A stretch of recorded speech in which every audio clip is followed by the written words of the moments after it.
So most finance videos talk about what rich people do, and I get why, because everybody wants the list of habits, the morning routine, the investments, the whole thing. But I think there is another side of it that is maybe just as useful, which is looking at the stuff people do when they are trying really hard to look rich before the money is actually there. And I don't mean that in a cruel way. I think almost everybody has had some version of this, where you buy something partly because you like it, and partly because you want to feel like a different version of yourself. But there is a point where the image starts costing more than the reality can support. And that is really what fake rich is. It is not just buying something nice. Buying something nice is fine if you can afford it and it fits your life. Fake rich is when the appearance of wealth becomes more important than the actual financial foundation. It is when the logo, the car, the watch, the restaurant, the post, whatever it is, becomes a substitute for savings, investments, freedom, or just not being stressed every time a bill shows up. So I want to go through the signs, and some of these are going to sound familiar because you have probably seen them in real life. Or honestly, maybe you have done one or two of them yourself. I know I have had moments where I cared too much about how something looked. The first one is the entry-level luxury thing. And this is one of the easiest ones to spot because the person wants the brand more than they want the actual quality. So they buy the cheapest designer item that has the biggest logo, or they buy the base model luxury car because it says BMW or Mercedes or Audi on the front. And to be fair, some people really love cars.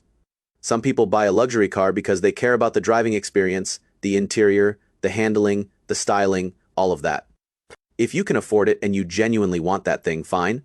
But if the whole point is just to be associated with the badge, that is where it starts getting financially weird. Because a lot of the time you could get a fully loaded Honda or Toyota or something practical that is more comfortable, more reliable, and cheaper to maintain than a bare-bones luxury car. But the fake rich logic is different. It says, why would I buy the fully loaded Toyota when I can have the base Audi for a little more? And the problem is that the little more is not just the price. It is insurance, maintenance, repairs, premium gas, tires, depreciation, all of it. The logo keeps charging you after you buy it. And I think the deeper issue is that someone pretending to be rich often buys the status symbol first and hopes the wealth shows up later. Someone who is actually building wealth usually does it the other way around. They build the money first, and then if they still want the nicer thing, they buy it without bending their whole life around it. That is a very different order. One is confidence. The other is kind of a financial costume. The next sign is someone who talks about money all the time, and not in a normal, useful way. I don't mean two friends having an honest conversation about investing or salary or saving. Those conversations can be really helpful. I mean the person who finds a way to bring their income, their portfolio, their deal, their expensive thing into every conversation. You could be talking about pizza toppings, and somehow they need you to know they used to eat cheaper food before they were making real money. It is almost impressive how fast they can turn any topic into a flex. And one version of this that shows up a lot online is people bragging about revenue as if it is profit. Someone says, yeah, I did $500,000 this year, or I did $1 million in sales. And that sounds huge until you ask, okay, how much did you actually keep? Because if the profit margin is 10%, then $500,000 in revenue might be $50,000 in actual profit. Still good, not nothing. But it is not the same flex. Revenue pays the ego, profit pays the bills. And people who are secure usually know the difference, so they don't need to make the number sound bigger than it is. Another version is the future tense rich person. They are always about to close a huge deal. They are about to make a big exit. They are about to get into something early. Once this investment hits, once this client signs, once this thing launches, then everything changes. And look, ambition is good. Working on opportunities is good. But the money is not real until it lands. If you keep spending or talking like the future money is already yours, you are basically borrowing status from a reality that might never happen. The third sign is when the bag, watch, shoes, or whatever luxury item costs more than the person's emergency fund. And I know that sounds harsh, but this one is very real. If someone is walking around with a $5,000 designer bag and they have $2,000 in savings, that is not the flex they think it is. It might look expensive, but financially it is fragile. One surprise car repair, one medical bill, one missed paycheck, and suddenly the whole picture gets stressful. There's this phrase people use: if you can't afford it twice, don't buy it. I don't think that rule fits every single situation perfectly, but for luxury goods, it is not a bad starting point.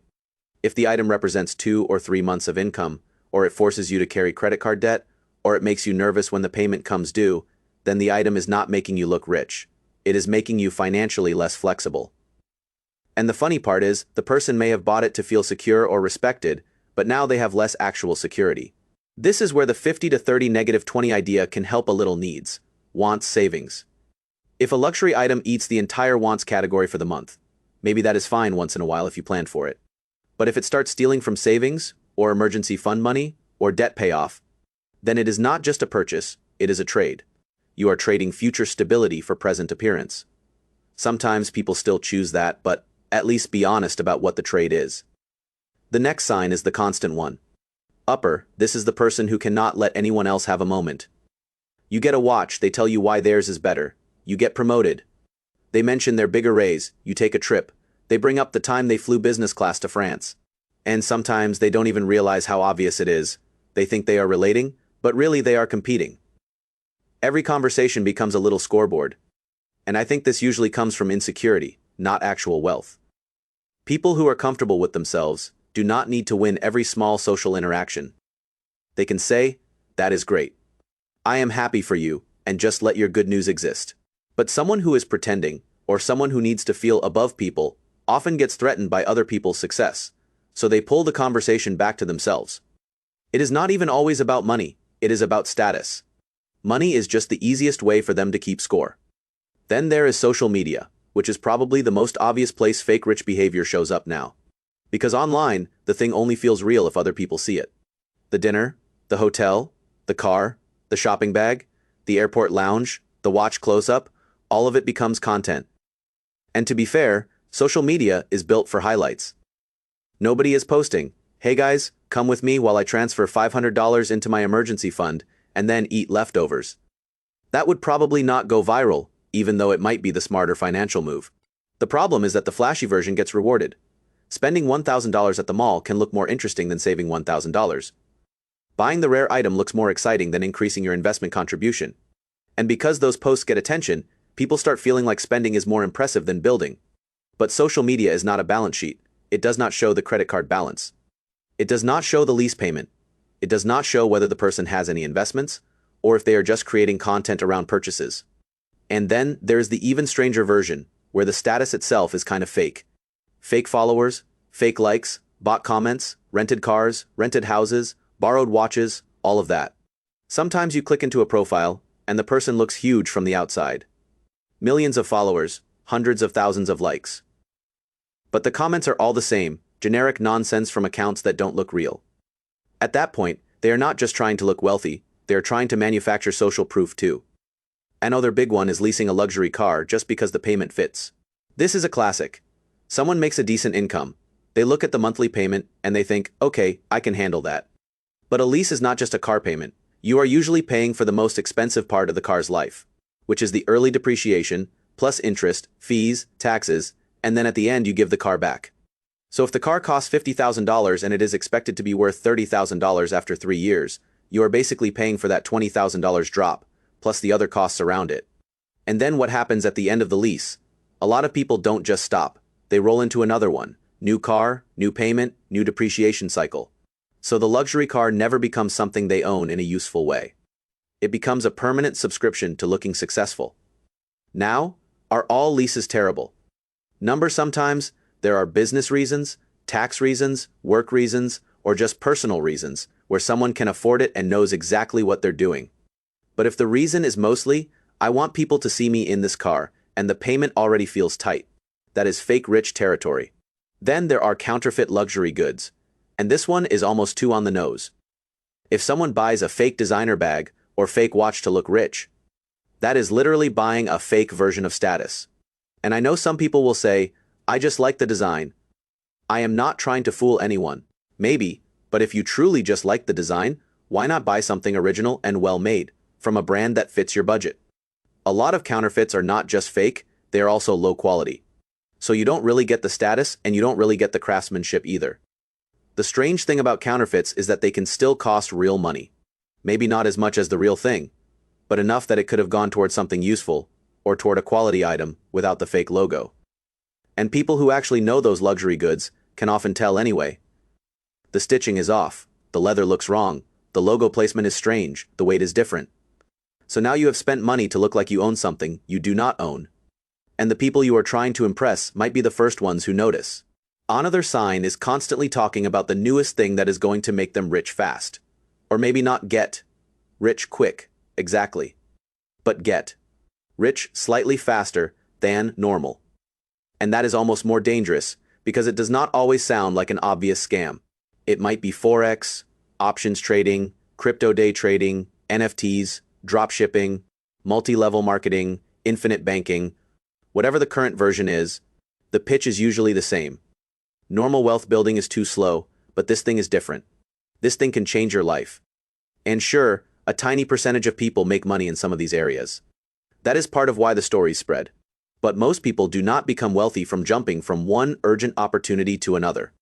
They lose money, or they break even, or they spend years talking about what is about to happen. Real wealth is usually slower, and a lot less exciting income, savings rate, investing, ownership, skills, time. It is not as fun to talk about at a party, but it is much more reliable than turning $5,000 into $1 million in 1 year, because someone online said they did it. The next one is the condescending money person. This is different from the one-upper. The one-upper needs to beat you. The condescending person needs to correct you. They always have an opinion about your apartment, your car, your budget, your investment choices, your job, your spending. And it is not helpful advice. Helpful advice usually has curiosity in it. This is more like, oh, you are making that much and still living there. Or wow, you still drive that car, or you should be doing what I did. The problem is that personal finance is personal.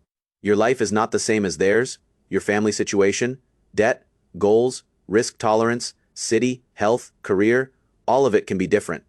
So when someone criticizes your choices without understanding the context, it often says more about them than it says about you.